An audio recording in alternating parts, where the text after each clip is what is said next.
এবার দেখ করি খেলা। এটা মেয়ে, এটা মেয়ে, এটা মেয়ে, এটা ছেলে, এটা ছেলে, এটা ছেলে। এ ভাই টাকা এবার মেয়ে বেশি। এটা মেয়ে, এটা মেয়ে। আর যেগুলো এরকম মিডিল পজিশন আছে ছেলে মেয়ে দুজনও না না ওইগুলোর সম্ভাবনা তো আছে।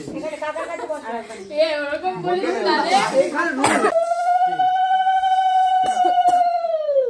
মেয়ে, মেয়ে, মেয়ে, ছেলে, মেয়ে, ছেলে, এই মেয়ে, ছেলে। 1 2 3 4 5টা ছেলে। আর কটা মেয়ে? তাহলে 5টা মেয়ে। হ্যাঁ 5টা হবে। 5টা মেয়ে। 5টা মেয়ে। এটা 5টা হবে। এবার তুমি হাত পাতো। খেলা শেষ। খেলা শেষ। এ কে হেরেছে লাস্ট পর্যন্ত? কে জিতেছে? বউ জিতেছে, বউ বউ জিতেছে, ভাই হেরে গেছে যা।